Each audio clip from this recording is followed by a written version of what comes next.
Buenas tardes. Bueno,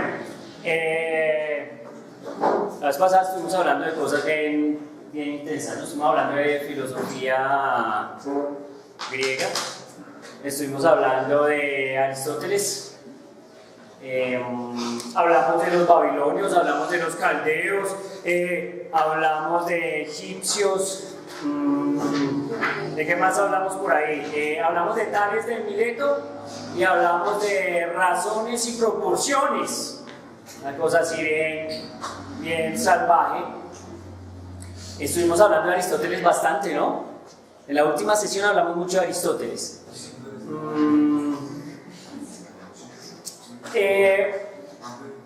Bueno, tienen que tener presente, yo lo había comentado, que Aristóteles tenía una problemática grave con el vacío. Y curiosamente, pues bueno, yo siempre trato de conectar cosas. Estuve hablando un poquito hoy de modelos atómicos, eso lo comentaba un compañero. Estoy hablando un poquito de modelos atómicos en otra clase y cómo el modelo atómico ha llegado hasta nuestros días para quedarse de alguna manera, ¿sí? Y tiene que ver con la física moderna. Pero entonces viene que hay algo interesante, algo para que os motivéis a esa idea, y es qué tipo de filosofía, de pensamiento tienen las personas que viven en la época de Demócrito y Leucipo, ¿sí? Porque ese pensamiento filosófico, ese pensamiento epistémico, de alguna manera, ¿sí? Hace que los griegos hagan la ciencia que hacen. ¿Saben? Recuerdo que estuvimos discutiendo que los griegos casi siempre están centrados en cuestiones completamente de geometría, ¿sí? Digamos que el mayor problema de los griegos es la geometría, aunque bueno, muchos dirían que es una bendición. Ustedes saben que la geometría para los griegos al final de los tiempos ya no es una bendición, es una ¿qué? Es una maldición. ¿Por qué? Porque llegan a un punto tan limitado que ya prácticamente no pueden hacer nada. No sé si ustedes recuerdan que uno de los problemas más difíciles de la geometría y que en la actualidad parece ser y se conoce que no tiene solución, seguramente allá yo los miraré mucho, mis amigos me corregirán, es el problema de la cuadratura del círculo, ¿sí? El problema de la cuadratura del círculo es un problema serio griego, en donde ellos se obstinan por ese problema, tratan de resolverlo. Hay mucho matemático, mucho geómetra griego trabajando en eso. Con el tiempo después se prueba que digamos, la posibilidad de lograr ese efecto o ese efecto es decir, eso es imposible. Ahora, bueno, no es posible. Pero pues como ellos todo lo pueden con geometría, entonces tratan de resolver esas problemáticas, ¿sí? Hay algo importante. Demócrito, yo estaba hablando de Demócrito, Demócrito tiene una situación en la siguiente. Él plantea el modelo atómico, pero el modelo atómico de Demócrito es completamente determinista. ¿Qué es un modelo determinista? Y no sé si ustedes practiquen muchos modelos deterministas en sus ámbitos. ¿Qué es un modelo determinista? ¿Es igual para todo? Que es igual para todo. ¿Qué más?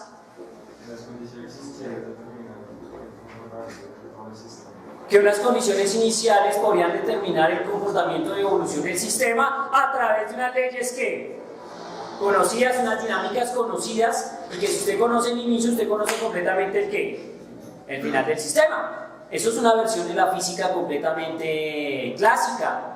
Es la versión de la física que ustedes estudian. Es la versión de la mecánica clásica. Es decir, que el mundo es un sistema completamente ¿qué? Mecánico. Piñón, piñón, piñón, engranaje, ¿y eso qué? Funciona, y somos capaces de predecir la máquina del mundo. Entonces, esta idea de Demócrito es completamente determinista. ¿Por qué? El hombre dice primero que los átomos son estructuras completamente ¿qué? Indivisibles. Eso ya lo habíamos comentado, ¿no? Son eternos. Los átomos son eternos. Otra circunstancia, hay algo interesante, son completamente invisibles. Los átomos son invisibles. Eso obviamente nos da una ventaja grande, y es que si yo hablo de algo que es invisible, pues no necesito demostrar que existe, ¿o sí? ¿Aló? Son estructuras invisibles, ¿tengo que probar que existen? Si son invisibles, ¿cómo pruebo que existen? De pronto, ¿por quiénes? Por los efectos que causen o por lo que pueda causar en su Este man está muy materia oscura, ¿sí o no? Entonces, toca mirar los efectos que produce sobre otros ámbitos. Pero ya sabía un definimiento también que sería como que es invisible para quien lo ve, ¿no? Porque, digamos, el infrarrojo no se ve y los rayos X tampoco y existen. Claro. Obviamente usted se le presenta una cosa, depende del contexto histórico, ¿cierto? Es decir, por ejemplo, sí hay cosas que son invisibles y uno puede saber que existen de alguna manera, como hay cosas que son invisibles y uno no necesariamente puede saber que existen. Por ejemplo, los átomos de Demócrito. ¿Por qué? Porque el hombre dice que son invisibles y no son perceptibles, pero ahí están, ¿sí? ¿Hay alguien que se vale de ese argumento incluso en la física moderna? Sí, Luis de Broglie. Luis de Broglie hace una aproximación muy interesante y ella está preocupado por darle masa a los fotones. Y la mayoría de gente dice que los fotones no tienen ¿qué? No tienen masa. Luis de Broglie sabe eso. Entonces él dice, miren, lo que pasa es que los fotones sí tienen masa. ¿Saben qué pasa? Que la masa del fotón es tan pequeña que prácticamente es que nula. Entonces dice, mire, la masa del fotón podría ser de este orden, más o menos.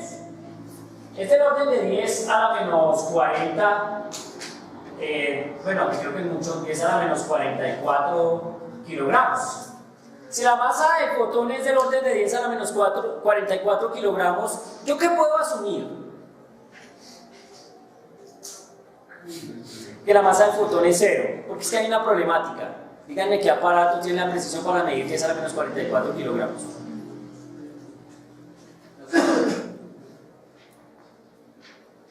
No. Entonces, ¿por qué? Porque Luis de Broglie está hablando del momentum de las partículas. ¿Sí estamos? Entonces él está diciendo que las partículas se comportan como onda y entonces tiene que asociar un m por b a las diferentes partículas, pero como él ve un problema en el m por b del fotón para hablar del momentum del fotón, entonces dice, no, pues es que el fotón sí tiene una masa, pero la masa es tan pequeña que tiende a cero. Luego, pues es del orden de 10 a la menos 44 kilogramos. ¿La puedo medir? No, me salgo, güey. Me salgo porque ningún físico me va a decir que la mida si sabe que no la puedo, ¿qué? Medir. Obviamente, si en algún momento uno pudiera llegar a esa precisión, pero ¿quién sabe? ¿Quién sabe cuánto es la masa de Planck? ¿Quién sabe cuánto es la longitud de Planck? ¿Quién sabe cuánto es el tiempo de Planck? ¿Saben de eso o no? Hoy ya estoy hablando chino, ya me volví loco.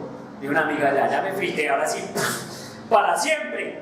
La masa de Planck, el tiempo de Planck, la longitud de Planck son magnitudes físicas que se determinan utilizando las constantes fundamentales de la naturaleza. Es decir, un día un tipo dijo, ¿qué pasaría si combinamos la constante o la ley de gravitación universal con la constante de Planck y con el epsilon tal y con la velocidad de la luz tal? Y entonces, ¿qué pasaría? Entonces resulta que salen unas dimensiones, entonces puede aparecer una longitud, puede aparecer un tiempo, puede aparecer una masa, y esos son los que llaman masas críticas medibles, tiempos críticos medibles.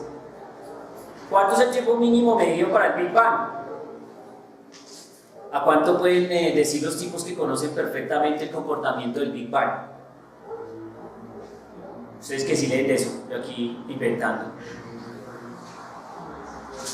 10 a la menos ¿qué? 10 a la menos 40 y tantos segundos, pero no muchos. Dicen que ahí, de ahí para allá, ¿qué? Suerte. Después de que pase el tiempo de Planck, ya no hay mecánica cuántica que valga. Es decir, ahí ya no sabemos qué está ¿qué? Pasando. La constante, es decir, el tiempo de Planck, la longitud de Planck y todas esas cosas son magnitudes físicas limitantes para los humanos, para poder medir, para poder tener certeza de qué, de algo. ¿Saben qué se parece eso? Más o menos. Está el principio de incertidumbre de Heisenberg, que le dice a uno qué tan factible es medir o no medir una posición de una partícula a una velocidad. Si estamos, una limitante natural. Se parece al principio de incompletitud o al teorema de incompletitud de Gödel. Ya, como venga, pues la matemática es una locura, pero pues llega un punto donde la matemática no puede, aunque usted quiera, porque es garantizar su existencia a través de ella misma, y entonces como que ella dice, hey, ¿qué pasa? ¿Sí o no? Bueno, esta gente sí sabe. un teorema que se demuestra en 5 renglones y que cuesta dolor de cabeza. ¿Estamos? Muy bien. Pero bueno, vuelvo a Demócrito. El hombre dice que las partículas ¿qué? Son invisibles. ¿Sí? Hay algo interesante. En el modelo atómico que es tan digamos, odiado por Aristóteles, Demócrito vota la siguiente idea. Yo no sé ustedes qué opinen. Que los átomos se organizan de una manera tal que sin embargo ellos siempre son capaces de dejar vacío entre quién. Entre ellos. ¿Sí? Para Aristóteles eso es un problema, porque el vacío es algo antinatural, pero para Demócrito no es antinatural. Para Demócrito, ese espacio vacío representa algo muy interesante y es el ser. Esto es muy shakespeariano, siempre yo digo, esto es el ser y el no qué, y el no ser. Y el ser es materia, y el no ser es vacío. ¿Sí estamos? Entonces para él, pues esa dualidad debe ¿qué? Debe existir. Si estamos, esa dualidad debe ¿qué? Debe existir. Aquí está, digamos, el vacío. Yo ya les comenté sobre el vacío, no volveré a entrar en detalles. Hablamos del evangelista de Torricelli, de Galileo, del experimento. ¿Quién averiguó? La tarea era averiguar el experimento del caballo. Señorita, la veo que averiguó. ¿Qué averiguó? Que ellos pusieron como, ellos nombraban como un cascarón, entonces había un cascarón y iluminaban a otra parte del cascarón y le sacaban el aire. Entonces que cuando le sacaban el aire intentaron separarlo, pero no pudieron, hombres. Entonces llegaron y pusieron 2 caballos, porque en esa época era lo más fuerte que hoy. Y uno jaló para allá y otro para allá y no pudieron. Y después pusieron otros 16 caballos y tampoco puede. ¿Y eso a qué principio obedece? ¿Usted hizo el problema? ¿Sí resolvió el problema o no? ¿Que tiene que ver con la presión atmosférica? ¿Aló?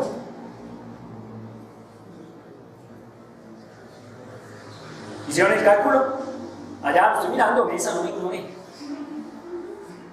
¿Hicieron el cálculo o no?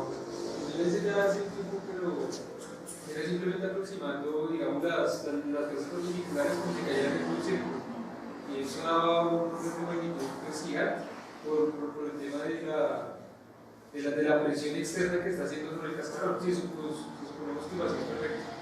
Sí, vamos a asumir que el vacío es que perfecto, porque en ese momento está de moda las técnicas de extracción de fluidos de agua, ¿cierto? De pozos. Entonces está el efecto de, digamos, de las máquinas de bombeo, Robert Boyle. Entonces estos locos construyen esas máquinas y estamos asumiendo que es el vacío más perfecto en el momento, ¿no? Que es extracción.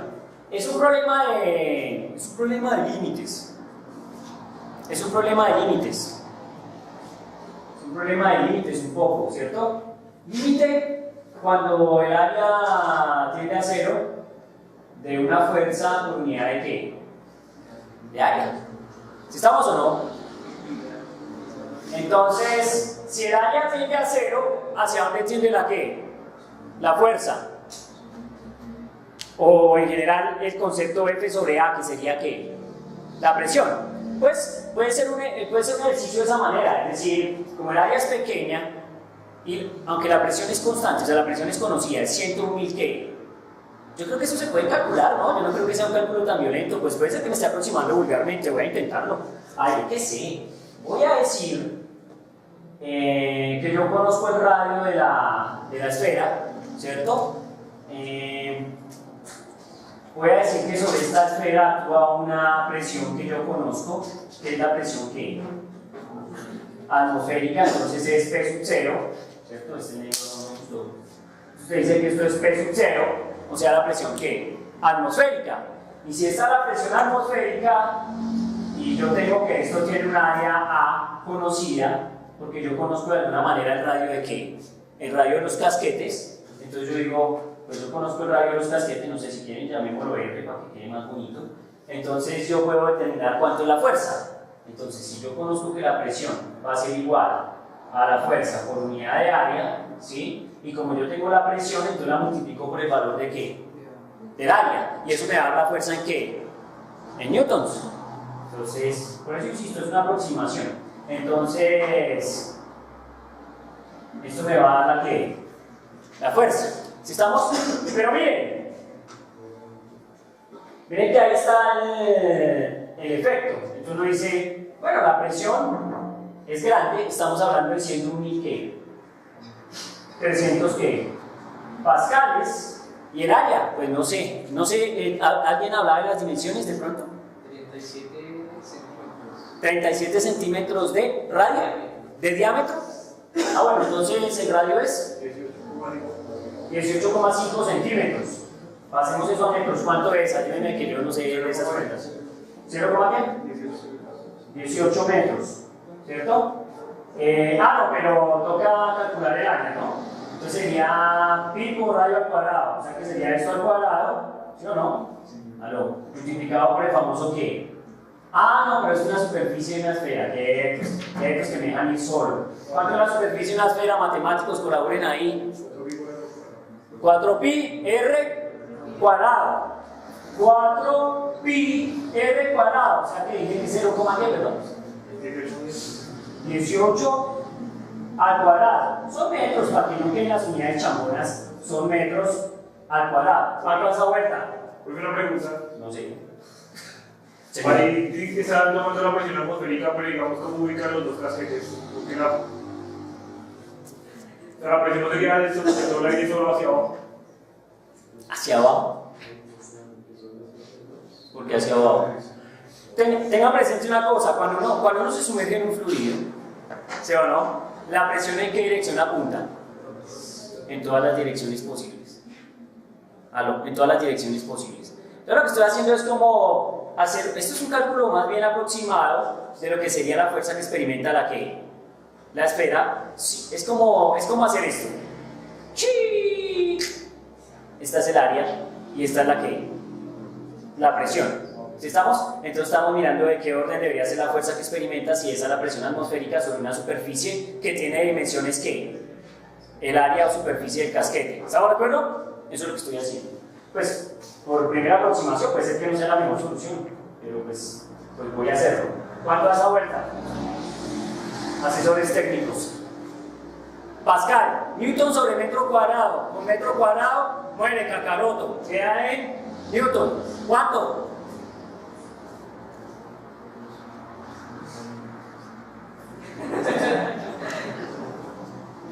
Pues podemos mirar a ver qué pasa.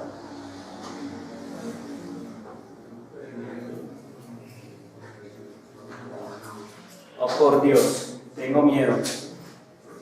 ¿Cuánto? 41.400 ¿qué? 244, ¿Qué? Listo, papito. ¿A ustedes parece que 41.244.33 newton es alto o es poquito? ¿Qué será? ¿Ah? No, es mucho, tanto que los caballitos no la pueden separar. ¿Sí o no? Supongamos que está representando el peso de personas. ¿Cuántas personas son? En peso. Supongamos que el peso de una persona son 10, porque soy un chambón de la física, entonces G es 10 en este universo. Si fuera mecánica sería 9,8, señorita. 9.791413. ¿Cuántas personas? No, pero usted no está hablando de mí.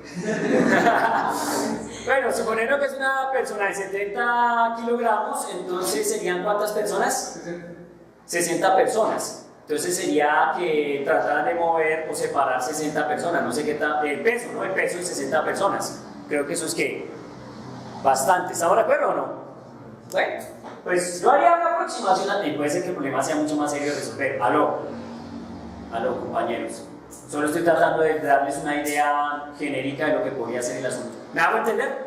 ¿Ya? Entonces la presión es que altísima, es que la presión atmosférica es altísima, solo que uno no lo nota porque uno está bastante acostumbrado. ¿Está de acuerdo o no? Pero la presión atmosférica aquí es alta. Claro que la presión atmosférica de aquí es un chiste comparada con la presión atmosférica en Júpiter, ¿cierto? Porque puede ser que los gases allá estén mucho más muchos más condensados y generen mucho más efectos de ¿qué? De presión. ¿Aló? ¿Sí estamos? ¿Cómo puede ser que en Marte usted empiece a ¿qué? A inflarse? ¿Se les ha pasado cuando van a tierra caliente? ¿Sí o no? Que uno siente una leve hinchazón por aquello de que la presión interna que usted está adaptado a tener comparada con la presión atmosférica es que un poquito mayor, entonces usted nota como una pequeña hinchazón. ¿Será por eso que la gente allá de tierra caliente a veces es más robustica que nosotros acá? ¿Ah, no? ¿No se han dado cuenta de eso o yo estoy especulando? ¿O no será? Ese es el efecto del tapón de... Bueno, ustedes que viven la vida real, ese es el efecto del tapón de ¿qué? De oídos, ¿no? Pues, bueno, podría ser. En resumen light más o menos sería eso, digo yo en resumen light. Ok. Entonces, volviendo al cuento del vacío, esa es la parte de la tarea. Entonces mi amiga hizo la tarea muy bien. Fue y averiguó. ¿Quién es el autor de semejante esperpento? Es decir, del experimento. El viejo Otto. Está asociado a un tipo que se llama Otto, ¿quién? Otto von Guericke. El señor Otto von Guericke es el que está amarrado a ese experimento. Creo que se escribe así, me corrige. Otto, lindo Otto von, y creo que se escribe así, Guericke. ¿Me corriges? Seca. ¿Sí?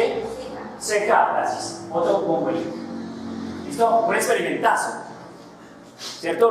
Si hay gente que no sabe física y usted quiere engañarla, hágase una bombita de vacío y aún más de esos así, dígale, papá, lo quiero ver fuerte. Y podrá llorar 1.000.000 de años. Chévere, ¿no? Para que se diviertan. Pregunto, ¿está claro? Volvamos.